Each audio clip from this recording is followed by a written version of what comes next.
last year when I was here and we did this, I thought it was really enjoyable. We had a good dialogue, good back and forth. I hope we can do that tonight too, because I'm not going to make a big speech. I'm just going to hit a few points, things of interest that struck me about this election.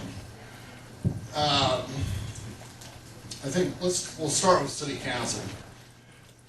This is interesting because I think we may be in a kind of a new cycle here with the term limits law, and we may have nipped it in the bud, actually, in this election, because you've got people being term limited out, they sit out their time, they try to get back on the council, but it didn't work this time. I mean, you ended up with the same nine people who were elected 2 years ago. Some people went up, some people went down a little bit, but, yeah, well, excuse me, that's right, except for Roxanne. And I'm going to get to that because I want to talk a little bit about Roxanne. But, I mean, you have basically the same nine people. And I'm not sure, I have a few theories on why that happened. I think one of them had to do with the Banks deal at the very end of the campaign. The fact that, 9 of them came together unanimously and did this deal. And, I mean, you can argue all day long about whether it was too late, whether they should have done it a long time ago, but they did it. They did it right at the end. Now, this gets me to two things. One candidate in particular, whose campaign strategy I thought was way, way, way off the mark. It's not because he was a bad candidate, it's not because he was a bad person, but it was Pat Fisher on the Republican side. And if you remember, you saw he had one TV ad. It was a 30-second TV ad. Everybody saw this, right? Right. It was the mayor's. Yeah, it was the mayor, throwing his wild pitch on opening day.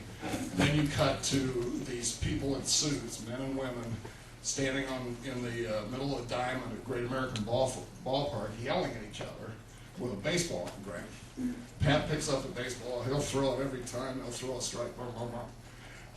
Now, that was really a 2005 commercial. I mean, 2005 was the election where we were talking about chaos at City Hall. What that commercial, and he spent an enormous amount of money, and he had access to, just Keating Music and Clee Camp alone was enough to finance this guy's campaign. But he had an enormous amount of money. He spent it, for the most part, on TV, on one single ad with one single message. I'm going to end the chaos at City Hall. Where have we heard that before? Well, we heard that 2 years ago. This thing is running on a local newscast, like 5:30, 6 o'clock newscast. So Sam and Samantha Voter are sitting at home. They're watching the newscast in late October. And they see video of City Council doing a 9-0 vote on the Banks project. Everybody's happy, this is the dawning of the new millennium in Cincinnati, et cetera, et cetera. Good story. Cut to commercial, and you see this, he's picking up the ball, he's going to end chaos at City Hall. People are saying, wait a minute, doesn't make sense. And his campaign actually, I don't know who was advising him or who came up with this idea, but it just absolutely made no sense. Now, this is a candidate who could conceivably get elected someday. If he comes back, he's got a lot of access to money, he's a smart guy, but he listened to some bad advice this time because he was running the 2005 campaign. Judy mentioned Roxanne. And Roxanne, obviously, is one smart cookie. There's no question about that. She came back and immediately managed to identify the fact that there were no less than 31,000 voters in the city of Cincinnati who had never voted for her before. There were people who came on the rolls, people who moved to the city, young voters, a lot of the old voters had left. So she had this large, and I mean very large, group of voters who were not used to going into the polling place and marking or punching a ballot for Roxanne Claus. Roxanne's smart, and smart people around her. So she targets those people, and she starts doing mail pieces. one mail piece after another, a mail piece to introduce herself. Now, can you imagine that? I mean, to this group, you didn't see that, probably.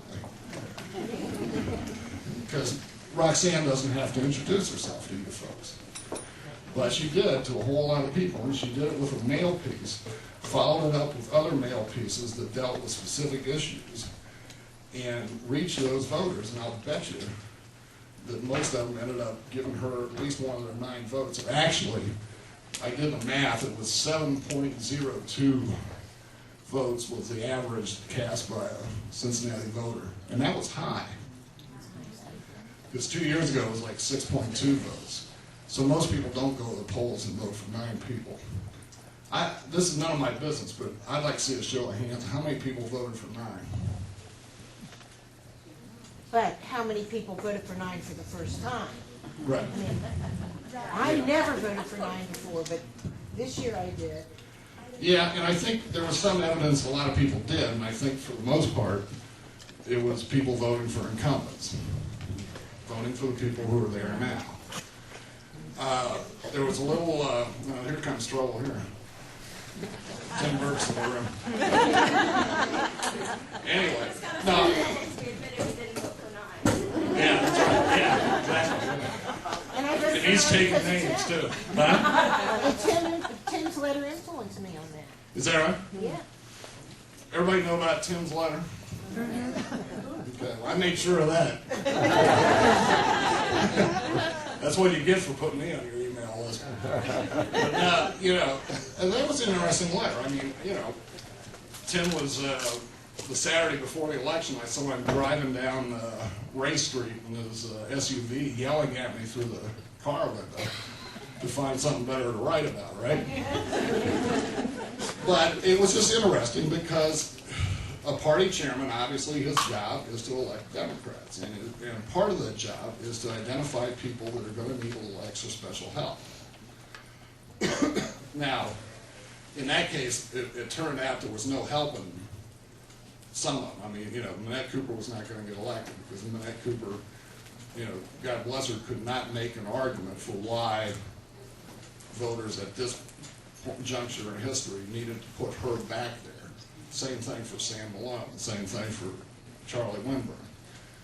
Winburn's another good example. I know I'm getting off track here, but Winburn, he was on the ballot a few years ago as a mayoral candidate, didn't do very well. But in his case as well, there were a whole lot, not as many as Roxanne, but there were a whole lot of voters who weren't that familiar with him. These new voters that come along every year, thousands of them. And Charlie, I think, kind of assumed everybody knew him. And everybody knew what he was about. And that was a mistake. You never assume anything about brand new voters. People were just getting on the rolls for the first time. That was a mistake. He came in 10th. Roxanne came in, I don't know what she came in, second or, well, second for now. I don't know what's going to happen when the official count comes out. Second by 15 votes. 15 votes, yeah. The Cranley was in top. So conceivably, when they do the official count, it could flip-flop. But anyway, she did very well, and we knew she was going to do very well. Some people didn't think she was going to do quite that well because of what I'm talking about, the 31,000 people on the rolls in Cincinnati who would never cast a ballot for her. In